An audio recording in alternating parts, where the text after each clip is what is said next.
Pozdrav ljudi, Rupa na saksiji sa vama. Zbog velikog interesovanja snimamo drugi deo Darwinovih nagrada.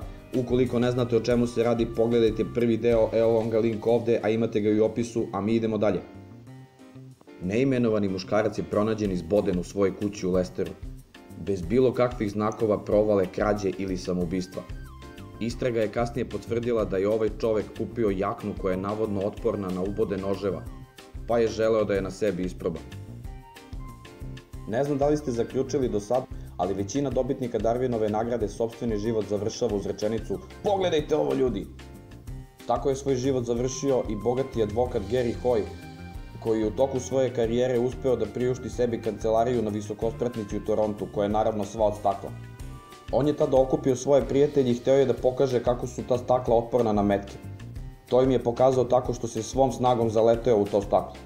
Naravno, ispostavilo se da je staklo otporno na metke, a ne idiote, a prijatelji su samo mogli da gledaju kako Gary pada sa visine od 24 sprata. Najveći mačo među dobitnicima Darwinove nagrade je svakako Wayne Roth iz Pensilvanije. On je bio u poseti svom prijatelju koji je čuvao zmije i tada ga je ujela kraljevska kobra. Iako se njegov prijatelj uplašio i tražio od njega da idu u bolnicu, Wayne je insistirao da odu do kafane kao što su se bili dogovorili ranije, jer kako je tvrdio, nije to ništa što alkohol ne može da sredi.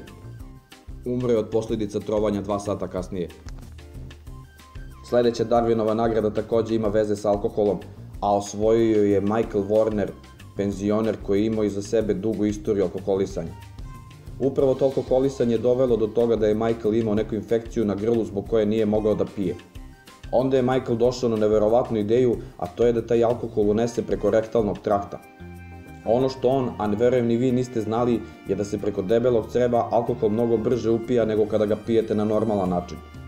I tako je on pred spavanje svoju dnevnu dozu od 1,5 litre viskija sipao u svoj anus i legao da spava.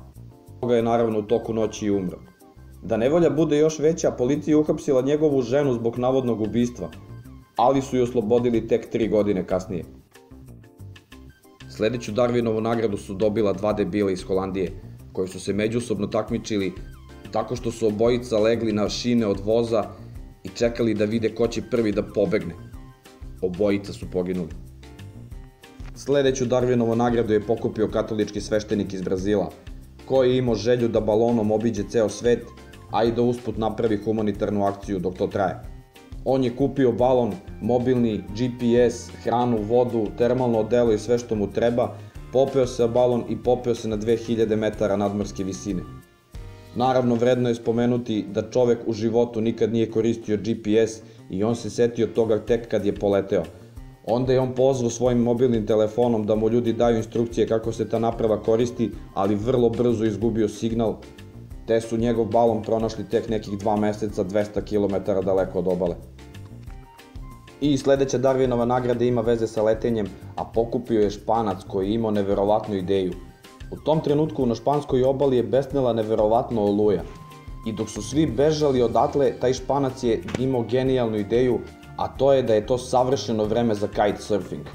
I kao što sam rekao, dok su ostali bežali, on je otišao po svoj kite, pustio da ga vetar nosi i nekoliko dana kasnije spasioci su ga našli 3 km odatle svog izubijanog, jer se pretpostavlja da je udario u više zgrada.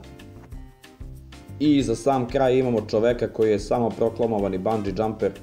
On je imao izuzetnu želju da skoči sa jednog mosta, ali pošto to nikada nije radio, nije verovao jednom užetu, već je uzeo čak 5 užadi kako bi bio siguran da će on izdržati. Ono na što je zaboravio da računa je da su ta užad rastegljiva, te je poljubio beton malo jače nego što je očekivao. I to bi bilo to ljudi što se tiče ovog klipa. Ukoliko vam se svideo i ukoliko ste naučili nešto novo, lupite like, a ukoliko ste prvi put na mom kanalu i ostali ste do samog kraja, definitivno razmislite o tome da se subscribe-ujete, pošto će ovakvog materijala biti još. To bi bilo to od mene ljudi, a mi se vidimo u nekom drugom klipu. Ćao!